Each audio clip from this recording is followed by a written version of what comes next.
de retour dans l'Africa Newsroom. Notre plateau est toujours au complet. Avec nous, nos éditorialistes Malika Cher, Daouda Tal et Alfred Chango. Et tout de suite, c'est le dossier du jour.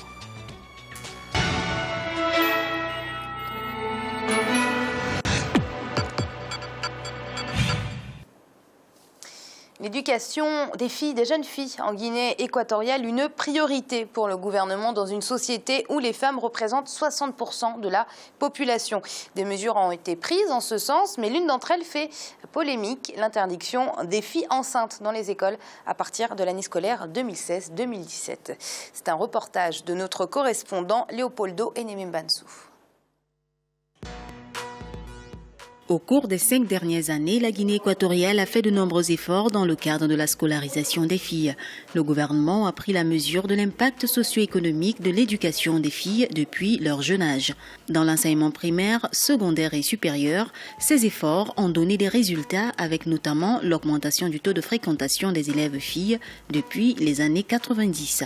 Grâce à plusieurs programmes de sensibilisation, le ministère en charge de l'éducation a su mettre en valeur le plan du gouvernement en matière d'enseignement et de formation des filles. En Guinée équatoriale, nous savons qu'il y avait une règle traditionnelle qui établit la différence entre les hommes et les femmes. Les femmes, si elles étudient, elles ne vont pas bien loin. Elles sont également moins bien payées que les hommes dans le monde du travail. Depuis 1979, la principale préoccupation du gouvernement a été de relever le niveau d'éducation de la fille équato-guinéenne afin de mettre un terme à la marginalisation.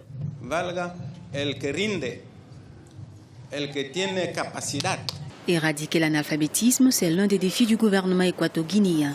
Pour atteindre ces objectifs, plusieurs mesures ont été prises. L'éducation primaire est désormais obligatoire et gratuite. Plus de 500 écoles primaires ont été construites dans les zones rurales. Dans le même temps, plusieurs conventions internationales sur les droits des femmes ont été signées. Des efforts qui commencent à donner des résultats. Aujourd'hui, il existe plusieurs écoles féminines dans les principales villes de la Guinée équatoriale. La presencia femenina en las escuelas ha ido progresivamente aumentando hasta hoy día. Le gouvernement est conscient de la nécessité d'avoir une communauté féminine capable de prendre des décisions pour le développement du pays. Le désir du gouvernement, c'est l'autonomisation des femmes selon les conventions internationales régissant l'égalité des sexes. L'éducation des femmes a beaucoup progressé dans notre pays avec une forte présence dans les universités. Así se ha trabajado muchísimo a base de sensibilización. La población rural no podía creerse que una niña de 3 años pudiera ir a una escuela. La valoración es positiva, porque si se tiene en cuenta que cuando yo era estudiante preuniversitario, Mon évaluation de l'éducation des filles en Guinée équatoriale est positive, car quand j'étais étudiant, le pourcentage des femmes à l'école était de 5% par rapport aux hommes. Et en termes de rendement scolaire, les hommes ont toujours excellé. Mais ces dernières années, beaucoup de choses ont changé en faveur de la femme. Elles sont non seulement plus nombreuses, mais font également partie des meilleures. Mayor porcentaje, no solo en cantidad, también en calidad. Por eso, malgré ces efforts du gouvernement, l'éducation des filles est confrontée à certains défis. On note parmi ces défis la diminution de l'effectif des filles, surtout dans les écoles au niveau secondaire. Selon le programme de l'éducation de Guinée équatoriale PRODEJ, les principales causes de cette situation sont les mariages et les grossesses précoces. Pour améliorer cette situation, le gouvernement a pris certaines mesures qui alimentent la polémique dans le pays. Il s'agit notamment de l'interdiction de l'admission des filles enceintes dans les écoles au niveau du primaire et du secondaire à partir de l'année scolaire 2016-2017. Guinée équatoriale a firmado todos los acuerdos y convenios internacionales que reconocen que los estados están obligados. La Guinée équatoriale a signé tous les accords et conventions internationales qui reconnaissent l'autonomisation des femmes. L'éducation est l'arme fondamentale pour l'autonomisation de la gente féminine. La décision du gouvernement viole clairement les droits des femmes reconnus dans la constitution équato-guinéenne. Si une fille n'a pas l'accès à l'éducation parce qu'elle est enceinte, c'est une manière de lui interdire ce à quoi elle a fondamentalement droit. Parce que sans éducation, l'autonomisation est impossible. Un derecho fundamental que ella tiene, que es la educación. Sin educación no hay empoderamiento. La población tiene que entender que cuando un gobierno toma una decisión la hace después de haber estudiado todos los parámetros sociales, La population doit comprendre qu'avant de prendre une décision, le gouvernement fait une étude profonde en prenant en compte tous les paramètres. Les grossesses précoces ne sont pas bien pour le devenir de nos filles. Nous devons lutter contre cela. Par conséquent, la décision ministérielle ne représente pas une violation des droits des femmes.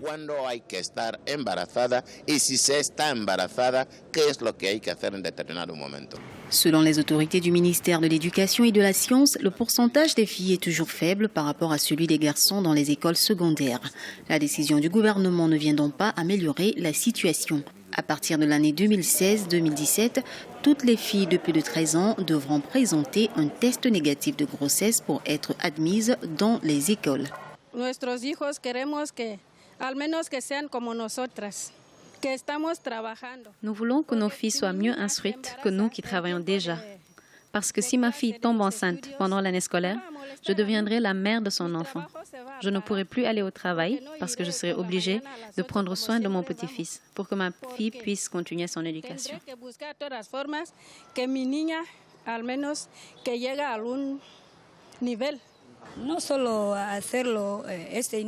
L'initiative du ministère de l'Éducation est à saluer. Les écoles doivent surtout demander des tests de grossesse après les vacances. C'est la période où les filles se livrent à des comportements peu recommandables. Hay un pequeño avance, pero tímido. El gobierno debería hacer más. Il y a eu quelques avancées, mais dans le même temps, nous avons énormément reculé. Ce décret est une preuve de l'incapacité du gouvernement à mettre en place une politique publique afin de prévenir les grossesses des adolescentes à l'école. Il faut trouver d'autres solutions au problème au lieu d'interdire l'école aux filles.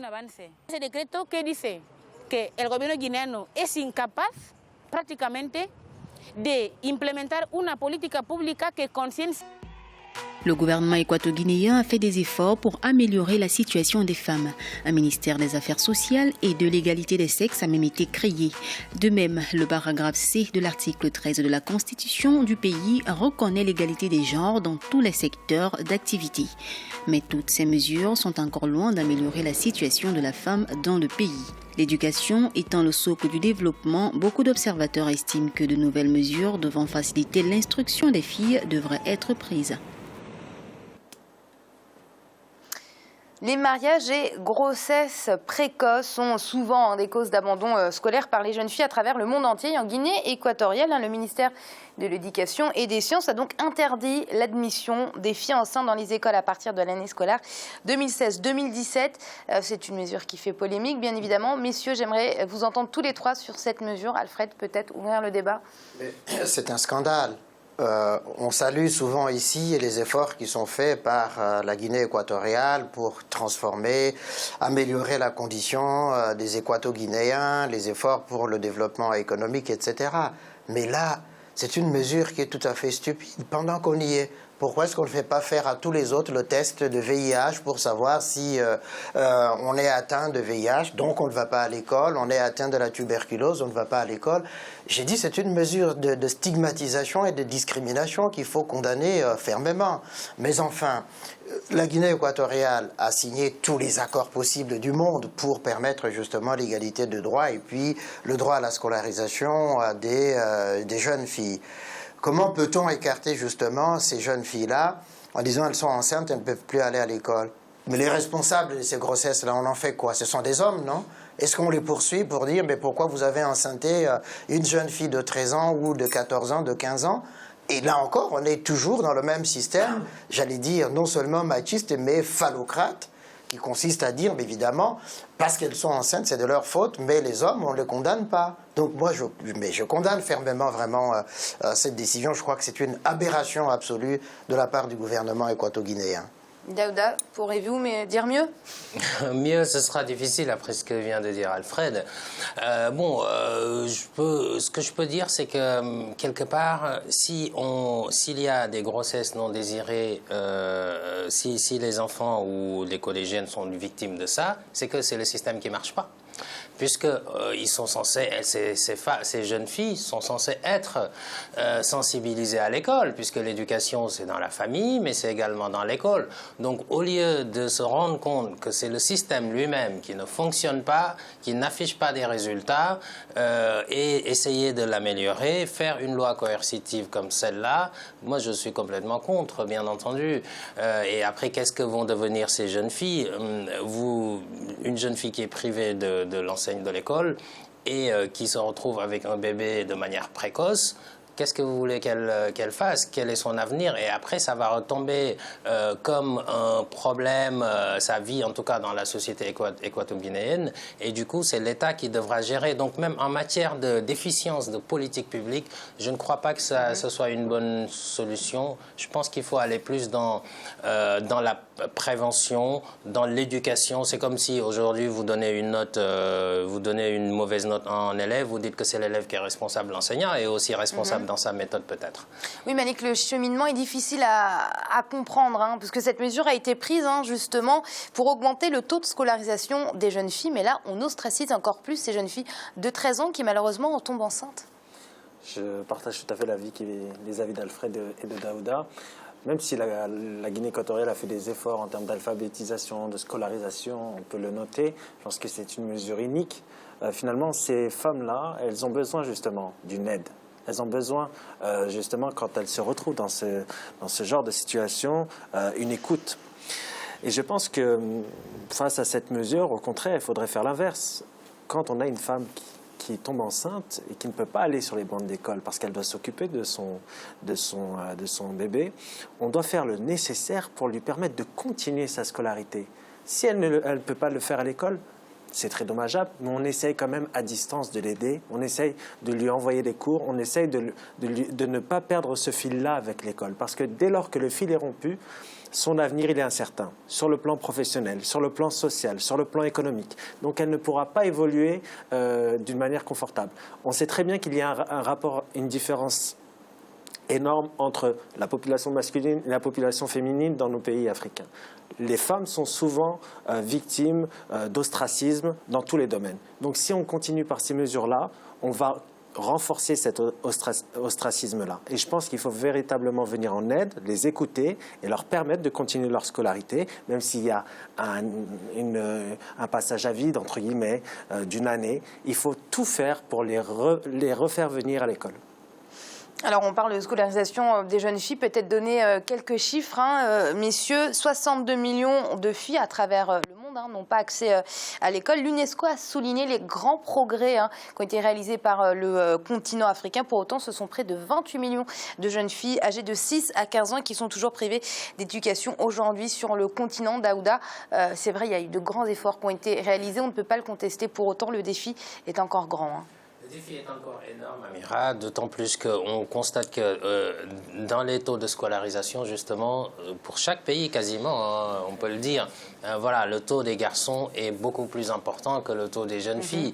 Parce que parfois, question d'ignorance, etc., ou de conditions, vous avez une jeune fille qui va s'occuper de la maison, etc., et ce qui est compliqué. Et du coup, c'est une chaîne vicieuse, parce que à partir du moment où la petite jeune fille est entre guillemets réduite à ça, elle va grandir sans éducation vraiment, sans bagage, et après elle n'aura pas d'autre choix que de se retrouver avec un mari, du coup, pour que ce mari puisse la prendre en charge. Et c'est comme ça qu'on arrive aussi à des questions d'autonomisation des femmes. Donc c'est de bout en bout. Chaque maillon de la chaîne est important, et je pense qu'il faut résoudre le problème à la source.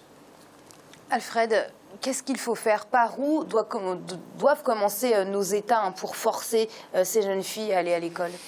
Forcer leur famille à les inscrire à l'école. Oui, c'est une question de politique nationale, mais de volonté vraiment politique nationale pour inciter les parents à amener leurs enfants à l'école. En même temps, c'est aussi une question culturelle. Il ne faut pas se voiler la face. Il faut régler déjà ce problème culturel qui a voulu que dans nos sociétés, que les jeunes filles soient destinées au mariage, à devenir mères. Ça persiste encore. malgré même la scolarisation. On le voit. Parfois, elles terminent l'école primaire, mais ne peuvent pas aller au secondaire parce qu'il y a un mariage qui s'ensuit ou des choses comme ça. Parfois, elles vont au secondaire et puis elles arrêtent à un certain niveau parce qu'il y a le mariage. On n'arrive pas encore à concilier cet impératif de formation, de scolarisation et de la matrimonialisation ou de la conjugalité par rapport aux jeunes filles. Ce qu'on ne fait pas aux garçons, on le fait aux jeunes filles. Et donc, moi, je pense effectivement qu'il y a un travail à faire dans ce sens-là qui est important. Alors, Malik, vous parlez du Rwanda tout à l'heure. C'est un très très bon élève, peut-être d'ailleurs même le meilleur élève de tout le continent africain en ce qui concerne la scolarisation, pas seulement des jeunes filles, mais des jeunes enfants. Le Rwanda a atteint un taux de 96%, par exemple. Et puis, parmi les bons élèves, on a l'Algérie, le Cap-Vert, l'Égypte, le Malawi ou encore la Tunisie. Dans ces pays-là, on a des très très bons taux, ce qui veut dire que tout est faisable. Bien sûr, et Alfred parlait de la volonté politique. C'est ce qui prime pour permettre justement d'arriver à ces taux-là. Et je dirais même une législation qui soit en adéquation avec ce que l'on veut faire. Si on veut permettre la scolarisation des enfants, on fait je dirais un arsenal juridique qui permette justement de pénaliser ces exclusions-là. Pour moi, cette loi, elle rentre en parfaite contradiction avec les accords internationaux qui ont été signés par l'ensemble des pays pour permettre l'épanouissement de l'enfant et l'épanouissement particulièrement des jeunes filles. Donc oui, ces pays-là enregistrent des bons taux. Pourquoi? Parce qu'il y a eu effort sur les infrastructures, il y a eu effort dans la scolarisation. Les filles qui étaient dans les milieux ruraux, on allait vers elles et on les amenait à l'école. On faisait des structures en milieu rural. Et c'est ça qui a permis la scolarisation, notamment en Tunisie, en Algérie et dans d'autres pays. Parce qu'on a amené l'école dans les endroits les plus reculés. Et même si c'est un investissement qui est lourd, cela permet d'éviter beaucoup de drames et beaucoup de problèmes sociaux par la suite. Donc l'histoire de dire qu'il n'y a pas assez d'argent pour permettre justement la scolarisation des enfants, ça ne tient pas. Et cette volonté politique, j'espère qu'on la verra dans d'autres pays africains parce qu'il y a encore des efforts à faire. L'Afrique a beaucoup d'efforts à faire dans ce domaine-là. La Guinée équatoriale a la chance d'être un pays qui n'est pas très vaste et qui a la chance d'avoir des ressources naturelles importantes et donc des revenus importants. Et cette densification en infrastructures, notamment des infrastructures scolaires, doit se poursuivre partout pour permettre justement une scolarisation à 100%. Et c'est l'heure de marquer une courte pause. On se retrouve dans quelques instants pour la suite de l'Africa News. On va tout de suite.